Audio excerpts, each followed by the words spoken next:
Muli mapagpalang umaga po sa ating lahat. Sa tuwing nakakaranas tayo ng sakuna, sakit o trahedya, madalas natin tinatanong, bakit ito nangyayari? Parusa ba ito ng Diyos? Ang mga tanong na ito ay may kaugnayan sa tinatawag na theodicy. Alam niyo po yung theodicy? Pwede niyo po bang sabihin theodicy? Hindi po yung pangalan ng tao. Ang theodicy ay katanungan kung paano maaaring umiral ang isang makatarungan at mawawin na Diyos sa gitna ng paghihirap ng mundo. Sa madaling salita, sinasabi nila ang theodicy ay tungkol sa pamamahala ng Diyos. Sa lumang tipan, madalas nating makita ang ideya ng tinatawag na retributive justice. Ito yung uri ng justisya o katarungan kung saan ang kabutihan ay ginagampigpalaan at ang kasalanan ay pinarurusahan. Maaari natin mabasa yung idea na yan sa Deuteronomy chapter 23. Ngunit sa Ebanghelyo ni Lucas, pinapakita ni Jesus na hindi lahat ng pagdurusa na nararanasan ng mga tao o trahedya ay direktang bunga ng kasalanan. At ang mga ito ay pabayaran sa kanilang mga kasalanan o paghahatol sa kanilang mga kasalanan. Sa unang bahagi ng ating teksto sa Lucas, chapter 13, verses 1 to 5, may mga dumating na mga tao upang ibalita kay Jesus ang mga Galileo o mga taga-Galileo pinatay ni Pilato. Pinatay ni Pilato habang ito ay naghahandog sa Diyos.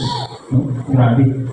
Alam niyo ba si Pilato, historically, ay napaka-marahas na gobernador. Sinasabi ng iba na kala nila, mabait si Pilato kasi naniniwala siya si Jesus ay wala daw kasalanan. At ayaw niyang ipapako si Jesus. Pero historically, sabi ng mga historians, na ito si Pilato, gustong-gusto na may pinapapako, taon-taon. At kabilang nasa tradisyon nila, magpapalaya siya ng isang bilanggo kapalit ng buhay ng taong pinatulan ng kamatayan sa krus. Ganito si Pilato, mga kapatid. Wala siyang pakialam sa buhay ng mga tao. Kahit nga yung mga tao na yun, Galileo, mga taga-Galilea na pinatay niya habang naghahandog sa Diyos. Sumagot si Jesus, akala ba ninyo, dahil sa sinapit nilang yun, higit silang masama kaysa sa ibang mga taga-Galilea?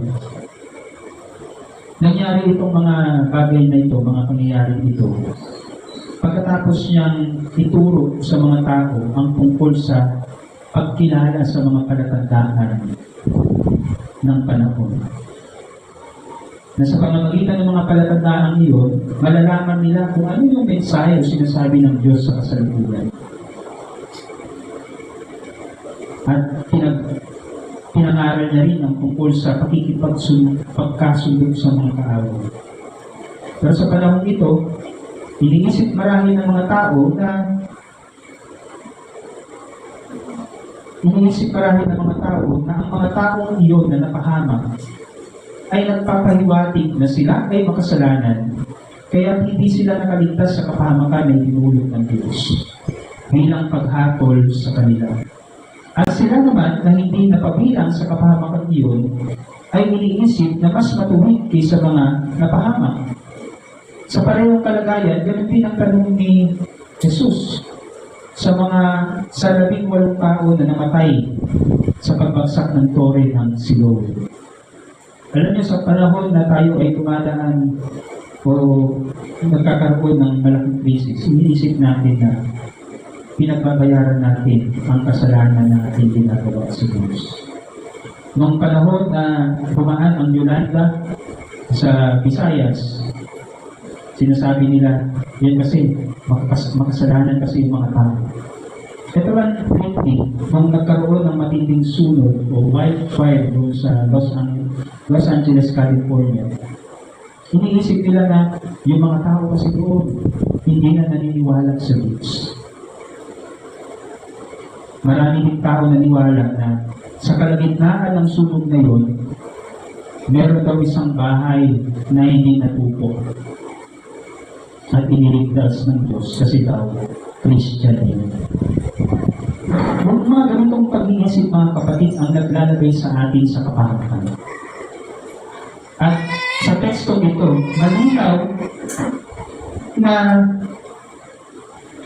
ipinapaliwanag ni Jesus na yung mga akala nating ganito ay mali. Mali. Malinaw ang sagot ni Jesus na hindi dapat natin iniisip na yung mga taong yun na napahamak ay higit na makasalanan kaysa sa atin. Ngunit sinabi niya, malubang magsisi kayo, kayong lahat ay mapapahamak din. Ipinakita ni Jesus na hindi natin maaaring ipagpalagay na ang sakuna o trahedya ay tuwirang parusa ng Diyos. Sa halip, ang mga ito ay paalala na ang lahat ay kailangang magsisi at bumalik sa Diyos. Meron mga trahedya na ang mga tao ay napapahamak dahil sila lamang ay biktima at hindi naman totoong may kasalanan. Sa Kabanata 13 ng Lucas, itong Kabanatang 13 ng Lucas ay bahagi ng isang malaking seksyon kung saan itinuturo ni Jesus ang tungkol sa kaharian ng Diyos at ang pangangailangan ng pagsisisi. Lucas 12, chapter 12 hanggang chapter 13. Sa Kabanata 12, pinabalaan niya ang mga tagapakinig na maging handa sa pagdating ng anak ng tao at huwag magtiwala sa panlabas na katwiran. Pagdating sa Lucas Kabanata 13, ipinakita ni Jesus na hindi sapat ang pagiging religyoso, ang pag-aakalang tayo ligtas na mula sa kapahamakan. Ang kailangan, yung sinasabi ni Jesus, ang kailangan ng bawat isa, kahit yung mga inaakalang na sila ay Kristiyano at ligtas na, ang kailangan ng bawat isa ay genuine repentance. Tunay na pagsisisi. Isang pagbabagong nagmumulat sa puso at nakikita sa gawa. Sa Biblia, ang word na repentance ay hindi lamang pagsisisi o paghihinayang sa kasalanan. Hindi ito pagkakaroon ng feeling of remorse na pagkatapos mo ma-realize yung iyong pagkakamali, sasabihin mo lang, sorry, hindi ko sinasadya. Tako lang. At pagkatapos doon na may masmasan ka na ulit, babalik ka na ulit doon sa mga pinaggagawa mong kamalian. Hindi ka doon ang repentance, mga kapatid. Ang repentance o tunay na pagsisisi ay pagbabago, radikal na pagbabago ng isip, puso at direksyon ng buhay ng isang tao nagnanais ng kanyang pagtutuwid sa buhay. Sa Lumang Tipan, ang repentance ay tinatawag sa Hebrew word na teshuva. Pwede niyo po bang sabihin? Teshuva. Ito ay nangangahulugang pagbabalik sa Diyos. Kung magkakaroon siguro kayo ng alagang aso, pwede niyong pangalanan ng teshuva para nare-remind kayo sa kahalagahan ng pagbabalik sa Diyos. Yan yung mensahe ni Propeta Joel sa chapter 2, verse 12 to 13 ng kanyang aklat. Tinatawagan niya ang mga Israelita na magpalit loob sa Diyos. Ang tunay na pagsisisi ay may kasamang pagbabagong moral at espiritual. Sa Bagong Tipan, ang Greek word naman ay metanoia. Pwede niyo po bang sabihin? Metanoia. Metanoia. So, pwede niyong tawagin din yung magiging alaga ng aso ng metanoia para maririmay kayo tungkol sa kahalagahan ng pagsisisi na nangangahulugang pagbabago ng isip. Kaya nga, Yung sinasabi ni Apostol Pablo sa Romans 12 chapter 1, no? Na hinihikayat niya yung mga tao na ialay yung kanilang mga buhay bilang handog na buhay sa Diyos. Sa paanong paraan? Sa pagbabago ng pag-iisip. At ito ibig sabihin nun, metanoia, pagsisisi, pagbabago ng isip. Hindi ito simpleng pangungumpisa lamang, kundi isang aktibong pagtalikod sa kasalanan at paglakad sa katwiran.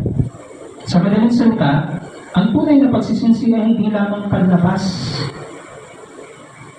na pagsunod sa ritual tradisyon. Marami sa ating mga kapatid na nakikibahagi sa panahon ng Kwaresma, lalo na pag Semana Santa, pag Holy Week. Marami mga Pilipino nung nagdaang Ash Wednesday, nagpalagay ng adob sa loob na nagsisimbolize sa cross. Pero hindi na naunawaan yung mga spiritual na kahulugan ng mga tradisyon nito. Pero iba nag-aayuno. Pero hindi nila naunawaan ano yung spiritual na mensahe ng mga bagay nito. Sa madaling sabi, ang lahat ng ito, mga kapatid, na ginagawa nating ritual na tradisyon ay tungkol sa tunay at tapat na pagsisisi. Pagkakaroon ng isang puso na tapat at nabubuhay ng may pagbabago dahil sa biyaya ng Diyos. Sa ikalawang bahagi ng ating teksto, pinento ni Jesus ang parabola ng puno ng higos. May isang puno daw tinatawag na fig tree, na itinanim doon sa isang ubasan. Pero ang problema, sa loob ng 3 taon, napapansin ng may-ari, hindi namumunga yung puno ng higos ng fig tree. Ang sabi niya doon sa hardinero, sa kanyang utusan, sa tagapamahala, naputulin na lamang yung punong iyon. Kasi sabi niya, hindi naman namumunga. Umaagaw lang ng espasyo. Wala namang pakinabang. Ang tanong ko sa inyo, mga kapatid, kamusta kayo bilang mga mananampalataya ng Kristo? Kayo ba ay tulad ng puno ng higos na ito, na sa mahabang panahon ng pagiging puno ninyo, hindi pa rin kayo nagbubunga? Alam natin yung fig tree, hindi sikat dito sa Philippines. Pero sa Middle East, ito ang pinakasikat na puno. Kasi kaya nitong mabuhay. Kahit sa matinding unit. At meron itong mga bunga. Kapag ikaw ay isang puno na ine-expect nila na magbunga, pero hindi ka nagbubunga, walang silbi yun. Mabuti pa yung mga puno na hindi nagbubunga. Di ba? Pero kung ikaw, yung biological structure mo bilang isang puno ay nagbubunga pero hindi nagbubunga, may problema sa sarili mo. Kung ihambing ito sa ating katayuan bilang mga Kristiyano, ine-expect sa atin ng Diyos na tayo ay magbubunga.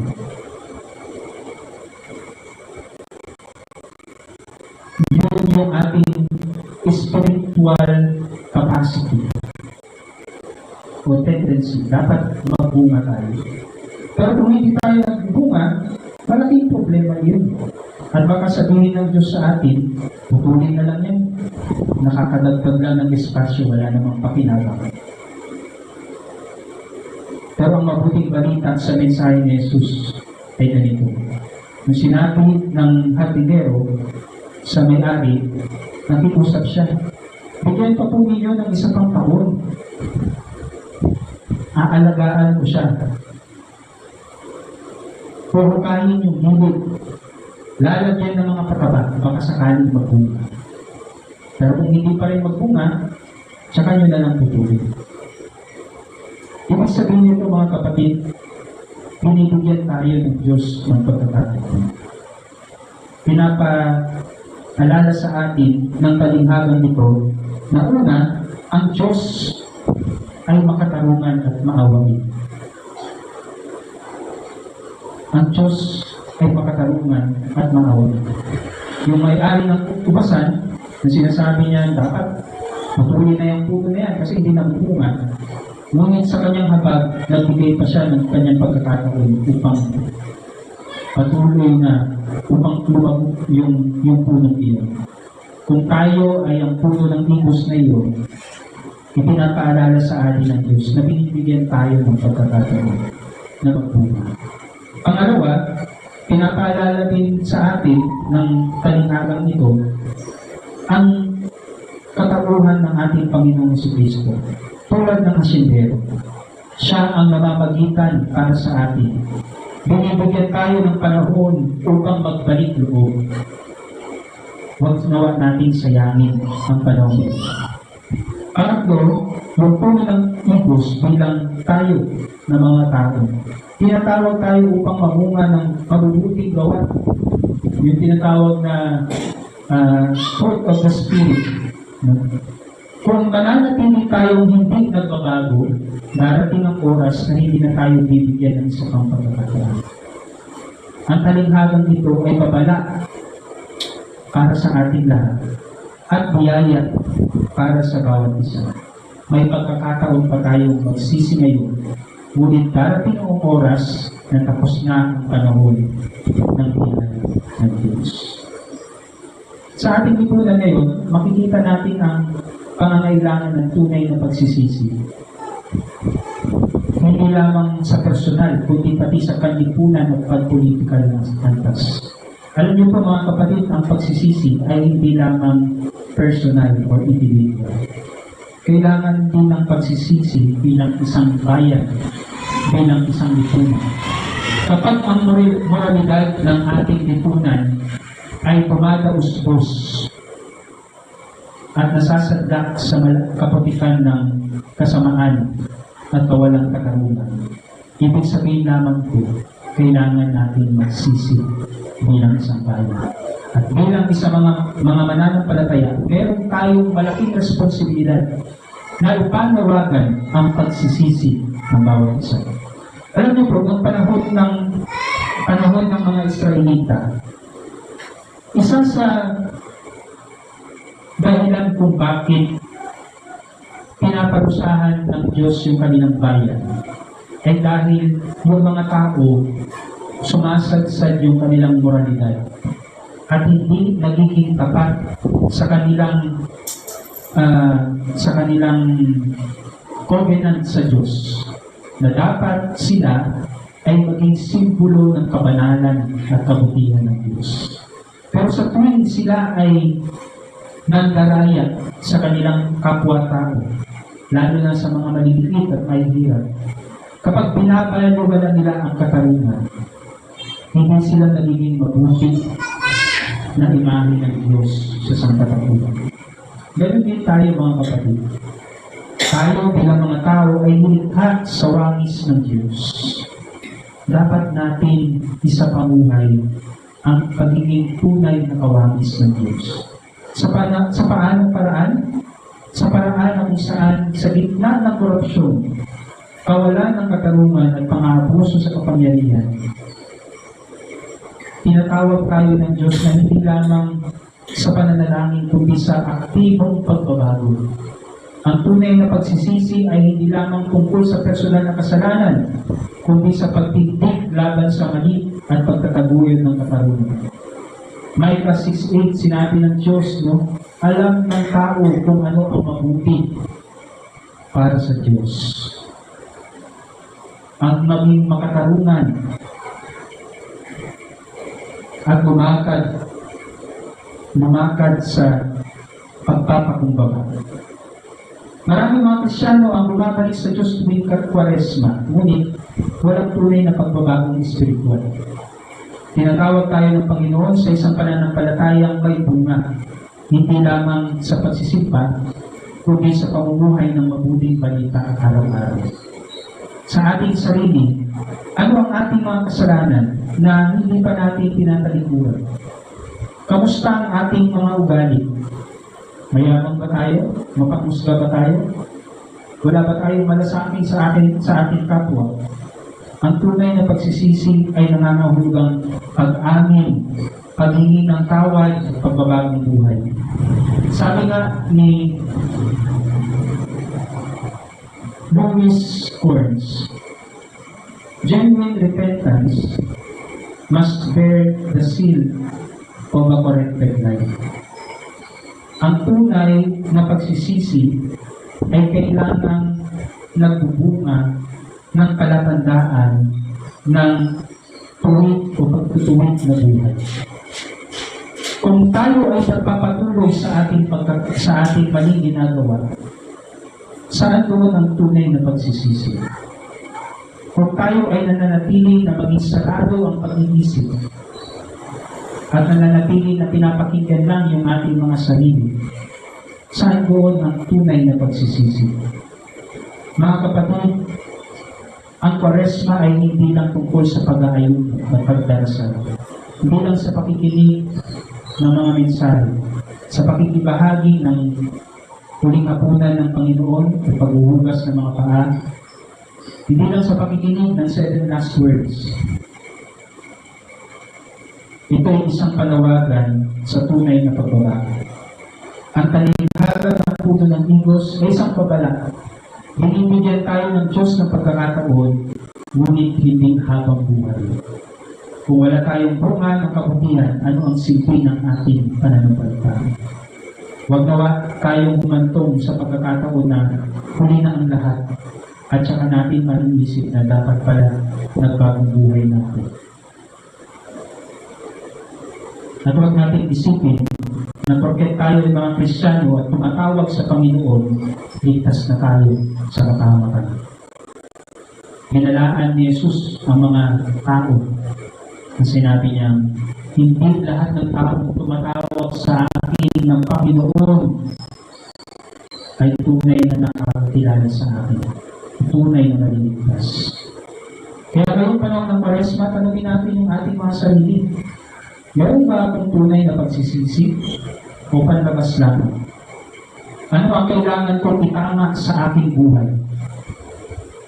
Paano ko may papakita ang aking pagsisisi sa pamamagitan ng pagmamalasakit sa aking kapwa at pagtatagulog ng katarungan para sa lahat? Mga kapatid, ang tunay na pagsisisi ay isang biyaya. Hindi natin ito magagawa ng mag-isa. Ngunit tayo rin ay may pananagutan. Gagamitin ba natin ang panahon ng biyayang ito upang magbago? O maghihintay tayo hanggang huli na ang lahat? Ang hamon ni Kristo sa atin ay magsisi at mamunga ng mabuting gawa. Kaya nga mga kapatid, huwag natin sayangin ang pagkakataon. Ang Diyos ay mahabagin, ngunit may takdang panahon ng kanyang paghuhukom. Ngayon ang panahon ng pagsisisi at pagbabago. Magsisi tayo ng totoo at ipakita natin ito.